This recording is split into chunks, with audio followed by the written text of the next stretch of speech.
रैदास जी चर्मकार थे, चमड़े की चप्पल आदि उनको सिलना बुनना बनाना ये काम करते थे, और इसके कारण कई लोग उनकी योग्यता जानते हुए भी उनसे दूरी रखते थे। रैदास जी एक बार अपने ठाकुर जी की सेवा करने के बाद भाव में चले गए, मानसी में चले गए, और मानसी में उन्होंने क्या देखा कि ठाकुर जी के दर्शन करने के लिए, उनके ठाकुर जी के दर्शन करने के लिए कोई मानव नहीं आए हैं, साक्षात इंद्र, साक्षात ब्रह्मा, साक्षात देवी देवता पधारे हैं।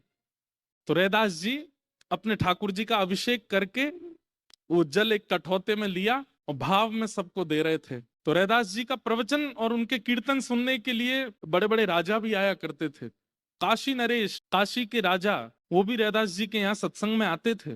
तो रैदास जी के सत्संग में आकर के काशी नरेश जैसे ही बैठे तो आप भावावेश में थे, और भावावेश में देवी देवता आए हैं ऐसा मान करके सबको चरणामृत ठाकुर जी का दे रहे थे। कई लोग तो पीछे हट जाते थे, रैदास जी का सत्संग सुनना है, कथा सुननी है, पर इनके हाथ से हमें कुछ लेना नहीं है, क्यों, चर्मकार है, ऐसी भावना लोग रखते थे। तो काशी नरेश जो थे उनके मन में भी थोड़ी भावना तो आई कि भैया ये चमड़ा बनाते हैं, चमड़े का काम करते हैं, तो इनके यहाँ के पानी भी शुद्ध तो नहीं होगा, भले ही चरणामृत कहकर के परोस रहे हैं पर इसमें भी कुछ ना कुछ दोष तो होगा।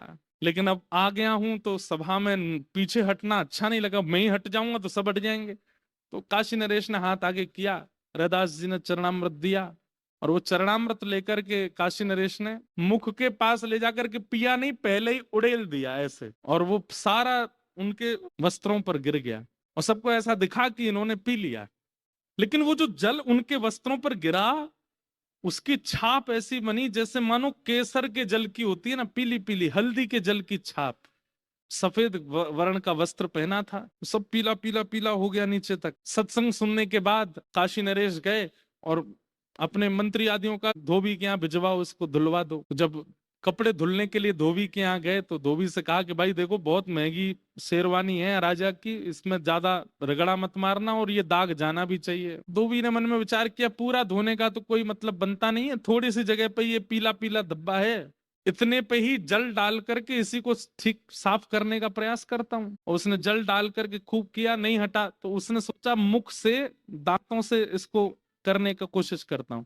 और जब मुख में लेकर के जैसे ही उसने वो दांतों से किया, उसका एक कण उसके मुख में चला गया, चरणामृत का तो था ही वहां पर। और मुख से लगाने के बाद जब दांतों से उसको करने लगा, एक कण जब उसके मुख में चला गया, उसके बाद जब उसके नेत्र खुले तो उस कण का ऐसा प्रभाव हुआ, वो जिसको देख रहा है उसमें उसको ठाकुर जी दिखाई दे रहे हैं। सामने